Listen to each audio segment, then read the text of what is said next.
get any fingers on it. Take a look right here.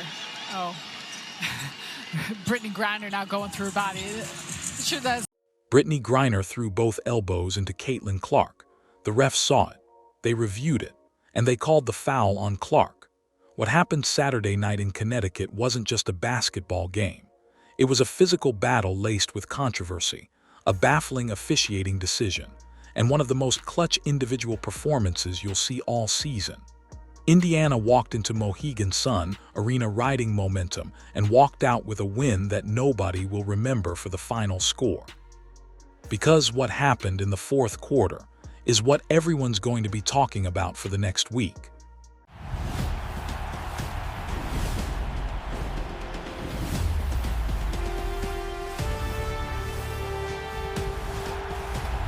Indiana entered Saturday's game with a 7-5 record after defeating the Chicago Sky at home in overtime. That wild 114-106 win 2 nights earlier saw Aliyah Boston dominate the extra period and Lexi Hull force overtime with a buzzer-beating 3. The Fever were riding high, looking to make it 3 straight for the second time this year.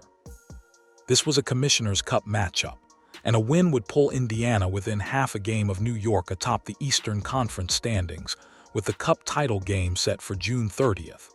On the other side, Connecticut entered the game losers of 4 straight and holding the WNBA's worst record at 2-12. Van Lith was ruled out due to a left ankle contusion, but Griner was off the injury report and would return after missing the last 2 games with a left rib strain. Cunningham was listed as probable and expected to return after missing Thursday's victory over the Sky due to a right elbow injury. And what nobody knew yet was just how important that return would be. Connecticut jumped out early. Lacken and Edwards scored on back-to-back possessions to make it 4-0 before Indiana found its footing. Clark answered immediately with a step-back 3, then fed Billings for a layup to tie it at 5. The 2 teams traded runs the entire first quarter with neither side finding real separation. Mitchell hit a 3 off a Boston assist to give Indiana the lead at 14-13, and from there, it was all back and forth. Indiana closed the quarter up 30-29 after a high-scoring 10 minutes that set the tone for the night. The second quarter followed the same pattern. Clark's driving layup and Mitchell's pull-up 3 pushed Indiana to 41-36. Mitchell was beginning to find her rhythm from beyond the arc, a sign of what was coming later. Indiana closed the half strong with Mitchell scoring on cutting layups and converting free throws. A late Griner bucket trimmed it, but Indiana took a 47-38 lead into the break. Mitchell led all scorers with a string of efficient looks in the closing minutes, but the comfortable halftime cushion was about to disappear. Connecticut opened the third with a Rivers 3 off a Lacken steal, an immediate response to whatever was said in the Sun locker room at halftime. Clark answered with a turnaround jumper and later drilled a pull-up 3 to push the lead to 54-47, but Connecticut refused to go away. Morrow and Lacken scored inside on consecutive possessions. Nelson Ododa hit a jumper. Then Ledger Walker buried a 3 that pulled the Sun within 2 at 59-57. The building was fully back in it, fans on their feet. Energy completely shifted. Boston steadied things with a turnaround hook off a Clark assist and then drew free throws to push the lead back to 6 at 63-57. Indiana survived the storm, but the real chaos was still ahead. The fourth opened tight. Lacken scored in transition off a steal and Morrow's driving layup briefly gave Connecticut the lead at 65-64. The first time all night the Sun had been ahead in the fourth. Clark answered immediately with a 3 to put Indiana back in front 67-65. And then things got ugly. Griner extended both elbows into Clark. The officials looked at the play, reviewed it, and somehow decided the foul belonged to Clark. It was a baffling call that drew immediate outrage. Even after watching it back, the crew stuck with the original ruling. Clark made her 5th three-pointer following an offensive foul on Griner for a 72-65 lead with 5:22 left to play.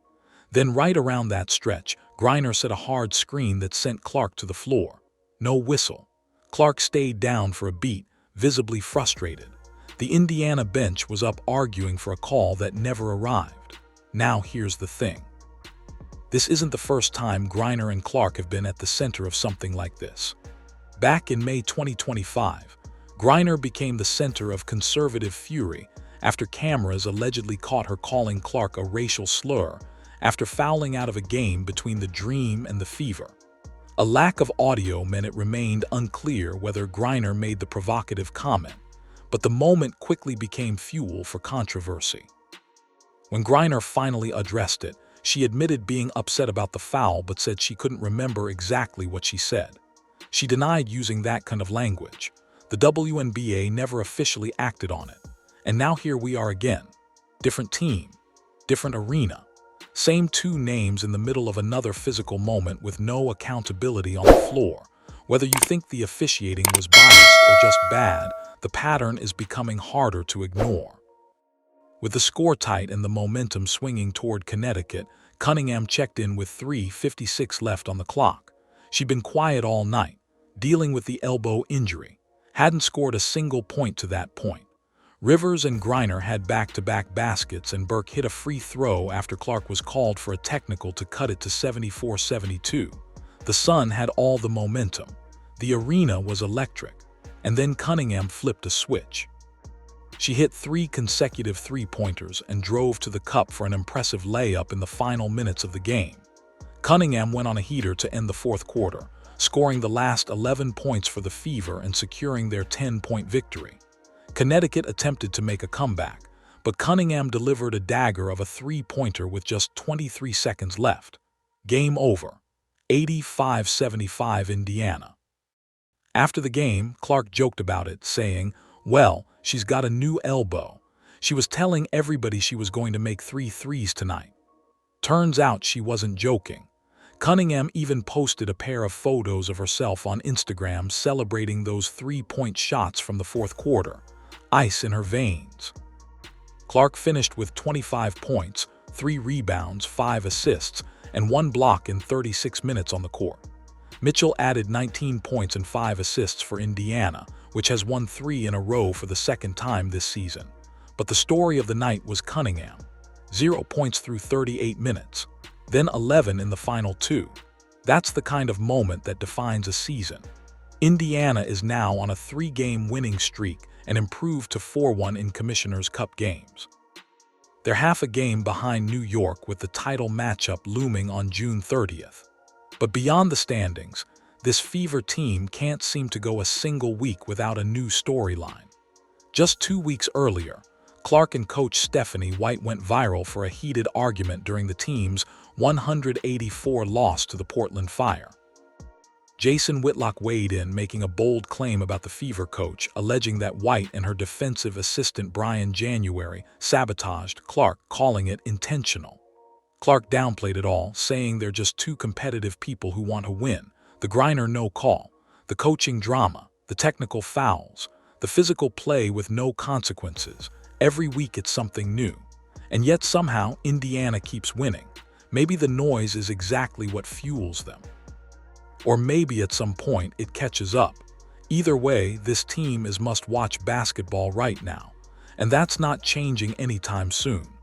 Before going further, if you're enjoying this video, don't forget to smash that subscribe button. It really helps us keep bringing you the content you love. Share this video with your friends so they don't miss out on all the drama and excitement.